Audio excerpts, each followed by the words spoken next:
Hello, what's up kapada? For today's video ay tara samahan nyo naman akong magwashing ng motor at damit.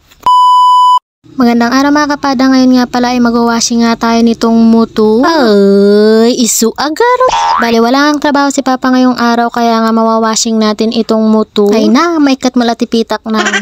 Rusi nga pala itong motor ko mga kapada at malaki nga ang tulong ito lalo na nung ako'y nagpa-practice stitching. Hindi ko nga pala kayang mag-cash ng motor mga kapada kaya nga kinuha ko ito ng 3 years. Isang taon na nga pala ang nakakalipas mga kapada noong nilabas ko nga ito. Yung pinanglabas ko nga pala sa motor na ito mga kapada ay galing nga sa baboy. Dahil nga mga kapada nung binintangan namin nilablab yung baboy nga namin ay naghati nga kami. Yung ibang pera nga namin noon mga kapada ay binili nga namin ng baka na ngayon ay kambing na. Hanmat yaman nga puraw di baka, iso nga na ilako. Ang sarap lang sa pakiramdam mga kapada na meron nga akong magulang na napaka-supportive. Ay, isu agar.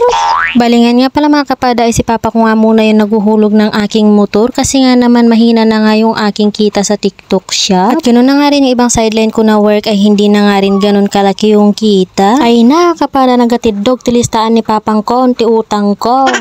May mga naibibigay pa rin naman ako kahit papano kila mama at papa pang tulungan sa panghulog ng aking motor. Pero yun nga lang, hindi na nga kalakihan. Ay, hindi salamat Shopee, kundi salamat mamangkin papang. Huy, marmarwan.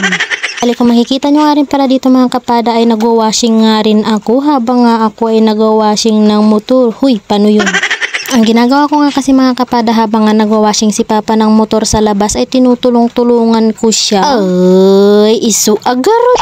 At kapag nga natatapos namang winawashing yung mga damit ay tinatakbo ko nga ito. Tapay nga itatarayam ka mabalim mga pagnaan. May karamihan nga pala mga kapada yung aking nilabhan ngayong araw kaya nga hindi ko tinapos lahat. Kahit nga naman kasi pilitin kong tapusin mga kapada ay hindi nga rin kaya nung pagsasampayan. Ay kapada pilitan. Pag nga sinabi kong hindi kaya ay hindi kaya, wag ka nang kumontra. Huy. Alam niyo mga kapada malaking tulong nga na may washing nga kami. Ay, isu agarot.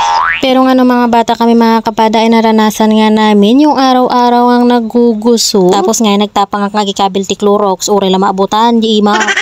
Hanggang dito na lang muna mga kapada. Yun lang. Bye-bye.